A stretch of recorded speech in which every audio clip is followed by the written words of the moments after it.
আসসালামু আলাইকুম প্রিয় দর্শক। এই 4টি খাবারই পারে আপনার বাচ্চার স্বাস্থ্যের পরিবর্তন করতে। আপনি যদি এই খাবারটা নিয়ম করে খাওয়ান, ইনশাল্লাহ আপনার বাচ্চার স্বাস্থ্য মোটা হবেই। এই খাবারটা তৈরি করার জন্য যে সকল উপকরণগুলো লেগেছে সেগুলো অবশ্যই আপনাদের সাথে স্টেপ বাই স্টেপ শেয়ার করছি। আর এই খাবারটা যেমন বাচ্চাদের ক্যালসিয়াম ও প্রোটিনের উৎস, ঠিক তেমনি বাচ্চার দ্রুত ওজন বাড়ায়, শক্তি যোগায় এবং হজমে সহায়তা করে। প্রিয় দর্শক, খাবারটা তৈরি করার জন্য এখানে আমার বাসায় যে গোল আলু রয়েছে, তো সেই গোল আলু নিয়েছি। আর অবশ্যই একটু বেশ ভালোভাবে পরিষ্কার করে নিতে হবে। তো এখানে আমি গ্রেটারের সাহায্যে আলুগুলো গ্রেট করে নিচ্ছি।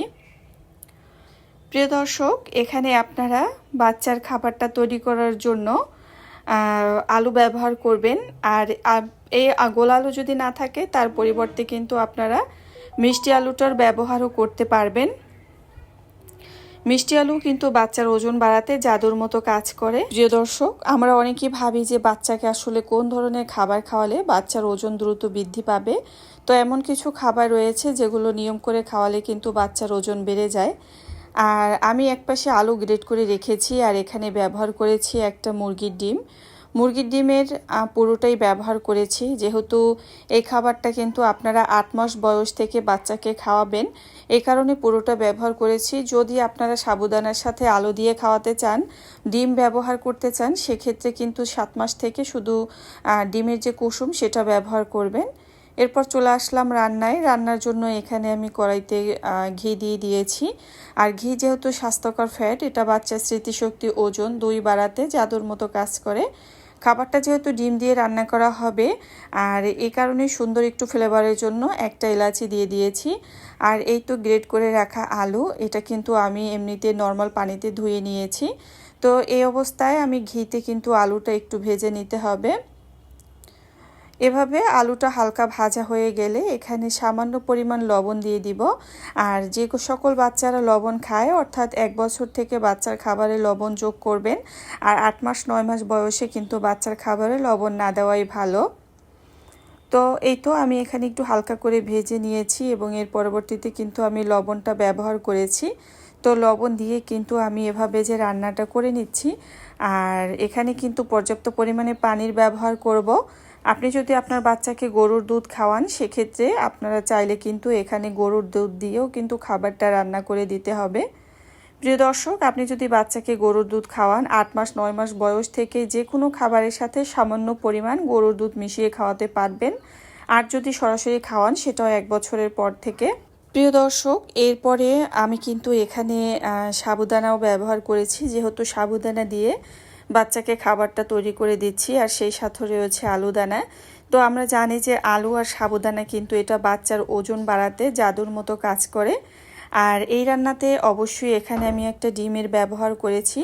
ডিম হচ্ছে একটি অত্যন্ত পুষ্টিকর সুপারফুড, যাতে রয়েছে উচ্চমানের protein, vitamin A, vitamin D, vitamin বি12, খনিজ, আয়রন, জিঙ্ক ইত্যাদি। এছাড়াও প্রতিদিন 1 থেকে 2টি ডিম খেলে বাচ্চার পেশি গঠন, হাড় মজবুত, তাছাড়া মেধার বিকাশ, চোখের জ্যোতি বৃদ্ধি এবং রোগ প্রতিরোধ ক্ষমতা বাড়াতে সহায়তা করে। প্রিয় দর্শক, এখানে দেখতে পেয়েছেন আমি সাবুদানা দিয়ে দিয়েছি। আর আসল সাবুদানা রান্না করতে বেশ সময় লাগে, তাই রান্নার আগে কিছু সময় ভিজিয়ে রাখলে রান্নাটা কিন্তু খুব দ্রুতই হয়ে যায়। আর এই মুহূর্তে আমি ব্যবহার করেছি ওই যে প্রথমে শেয়ার করেছি যে ফেটিয়ে রাখা ডিম, তো ডিমটাও কিন্তু এখানে দিয়ে দিচ্ছি। আপনারা অবশ্যই ডিমটা একেবারে শেষ পর্যায়ে এসে দিবেন। আর কাঁটা চামচের সাহায্যে অবশ্যই ভালোভাবে ডিমটা খুব ভালোভাবে ফেটিয়ে নেবেন, নয়তো দেখা যাবে যে অতিরিক্ত বড় বড় থেকে যায় আসলে ডিমগুলো, তখন কিন্তু বাচ্চারা খাওয়ার সময় মুখ থেকে বের করে দেয়। প্রিয় দর্শক, এই খাবারটা বাচ্চাদের জন্য খুবই পুষ্টিকর এবং মজাদার এবং ওজন বৃদ্ধিতে জাদুর মতো কাজ করে। প্রিয় দর্শক, আমি যে খাবারটা তৈরি করেছি এখানে ব্যবহার করেছি সাবুদানা, আলু, ডিম এবং ঘি। তো এই সকল উপকরণ দিয়ে তৈরি খাবার বাচ্চার দ্রুত ওজন বৃদ্ধি এবং শক্তি যোগায়, তার পাশাপাশি হজমে সহায়তা করে। এই মিশ্রণটি ক্যালসিয়াম ও প্রোটিনের ভালো উৎস, যা হাড় ও পেশির গঠনে কাজ করে। আলু শর্করা হিসাবে কাজ করে। ঘিতে রয়েছে স্বাস্থ্যকর ফ্যাট, যা বাচ্চার সামগ্রিক বিকাশে অত্যন্ত পুষ্টিকর। তাই চেষ্টা করবেন বাচ্চাকে 8 মাস বয়স থেকে এই খাবারটি খাওয়াতে। আর আপনি চাইলে সপ্তাহে 2 থেকে 1 দিন খাবারটি খাওয়াতে পারবেন। অতিরিক্ত খাওয়াতে চাইলে কিন্তু আপনি সাবুদানার পরিবর্তে ওটস ব্যবহার করে খাওয়াতে পারেন বা চাল দিয়েও খাবারটা তৈরি করে নিতে পারেন।